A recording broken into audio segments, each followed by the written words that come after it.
What's up, friends? Welcome to Leaders, Letters, and Legacy alongside Dr. Marianne Calle. I'm your co-host, Scott Bussell, and we are thrilled you decided to tap play and spend some time with us today. We'd love it if you would consider Leaders, Letters, and Legacy a verbal archives for many of the stories and the people who have shaped the fraternity sorority movement for the past 2+ centuries. It's time we shine a light on leaders. It's time we help them write a love letter about their letters. It's time we talk about the legacy we want to leave behind. It is time for another episode of Leaders, Letters, and Legacy. Let's go. All right, Heidi, come on now. I mean, all these people, and he was like, you had some good questions, friends. Well, because Scott just his own business, and so I think you're reflecting a lot, Scott, too. I mean, I see it. Yeah, there were multiple times while you were talking, Heidi, where I was literally having to, all right, get your shit together, Fussell. This is not the time to get all emotional. I just think what you're doing is so important. And when you were specifically talking about Ephraim.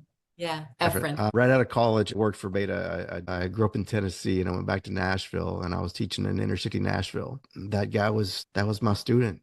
And so you took me right back to Nashville when you were sharing his story. And I are people, they are told what they are not over and over and over. And you're taking the time to help them understand what they are. And not just young people, but obviously the executives that you're coaching and anybody that you're coaching. And I just think that's an extraordinary gift. I'm actually speaking at a mental health event tomorrow morning. This is as close to a TED Talk as I'll ever do. I've titled it, What You Are and What You Most Definitely Are Not. And basically it's what you are not is alone, because we've all got stuff. And then I give them a playbook for how you can tell people what they are, what you see in them, what you love about them, the greatness you're accusing them of being, and then remind that all you be you. Within the Nurtured Heart approach, which is this the parenting class that I teach, and which has been the foundation of our family's therapy, I've adapted one of the tools that we learn and we teach through that, and I've broken down and I call it slaying other people, SLAY. Like, I see you. Here's what I love about you. Here's what I'm accusing you of being. Here's the greatness I'm accusing you of being, because we get accused of a lot of negative things. So I want to turn that word upside down. And then we want to remind people that, look, you be you, you matter, and you are enough. I was really connecting at a really emotional level on what you were saying. So thank you. Oh, my pleasure. I love the sleigh. That's great. Scott's dad was a basketball coach, and he lost his dad since we've been friends. And Scott's style is so, his company, he's coaching, right? I mean, he's a coach. That's what he's good at it. And his dad, you can see his dad's influence in the way that he gets emotional and he tells stories. And I've watched him, and people, oh my gosh, they like just eat him up, you know? Oh, I can imagine. Well, Heidi, what I love about what you said, though, when you talked about your family, and Max, since you mentioned my dad, I remember about 8 or 10 years ago, I told my dad, I finally found a church of 8 or 10 years ago, and I called my dad, and like, we were a 3-service week family growing up. There was no missing church, and it was not great. And so it was a discipline. it was a discipline, yes. And but I was like, hey, I think I found a church. And he's like, great, how are you serving?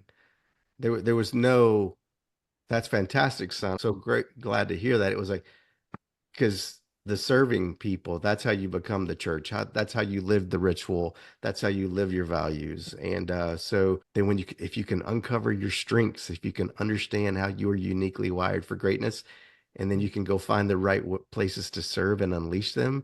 Yeah, it's just it's a really amazing thing, and that's what you're doing. So thank you. Yeah, it's really fun too. Is what I'm really having a lot of fun with, and I always did in the business world, was helping people understand their strengths, but then helping people understand that working partners could be full. It could be a parent and child. It could be organizations, the executive board of TriDelta, helping them understand.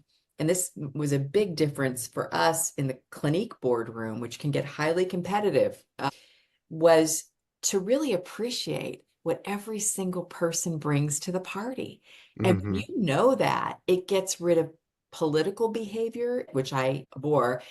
It allows people to shine what they do best. For example, I'm very persuasive. So if idea had to be sold up to Mr. Lauder, it got to be me. People weren't worried, why isn't it me? We knew that if anybody was going to get it, I could get it. Whereas somebody else, when the Japanese delegation came, they had a high level of empathy. And so the person that was there understood what the Japanese agreed to and what they didn't, because our two cultures clashed. And so we would all think, oh, we got shmee, shmee, and shmoo when we didn't get anything. And the empathetic person could read what people weren't saying. So Come it on. became like this fun, for lack of a better word, game, Yeah. because you weren't competitive anymore. You're like, what did you think, Emily, about that? Yeah. What were they really saying? And we got better and better and better together. So that's the other piece, is the collaborative piece. Yeah.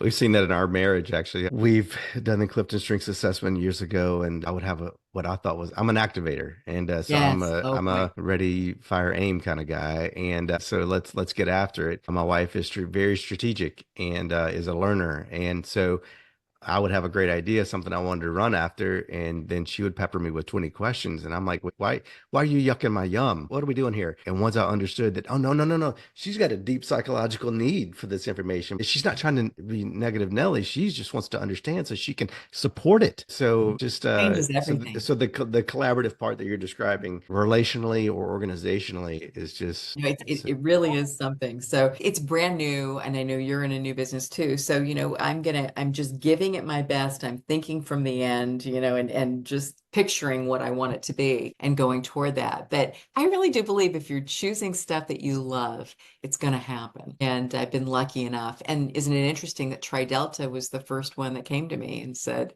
can yeah, you work with us? And the answer was yeah, yes, after years of being a volunteer. It's TriDelta just keeps coming back at the right time. I yeah. love that.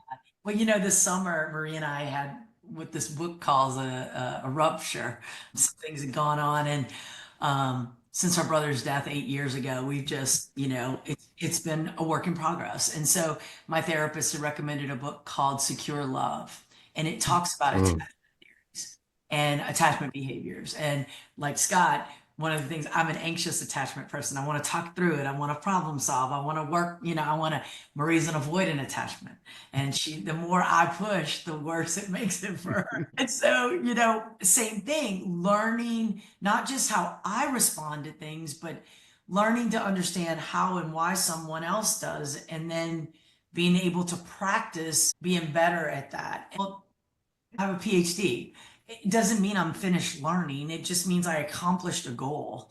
Yeah. And I think that's where people forget that in life, we have to continue to work. We're all a work in progress. I loved when Brooke Shields was talking about this morning on the Today Show, being over 50, women over 50. I think as women too, we've been told that there's an end. And, people ask me all the time, when are you going to retire? And I'm like, I don't even know. My dad died of Alzheimer's. I'm not letting my brain just become whatever. I don't really know what that would look like.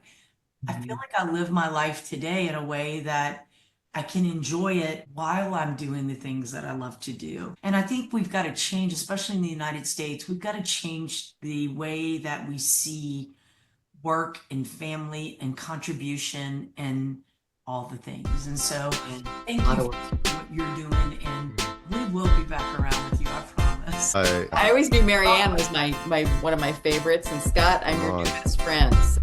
Today's show was hosted by Dr. Marianne Calais and Scott Pucell. For more information, please follow the show on Facebook, Instagram, and YouTube. You can also follow Dr. Mac and Scott on social or on the web at mariannecalais.com and scottpucellcoaching.com. Thanks again for tapping play and joining us for another episode of Leaders, Letters, and Legacy. This has been a Find Your People production. So, funny story. I just got a text from our daughter that says, "Hurry up, I'm hangry." You don't want that. So when I'm hangry, it's bad. It's funny. Like, we're gonna go vote, and then we're gonna go have margaritas. So I get to have an hour and a half conversation with two strong, independent, creative women. Now I get to go vote and spend some time with the other two. And you guys are tremendous. I'm so grateful for this time.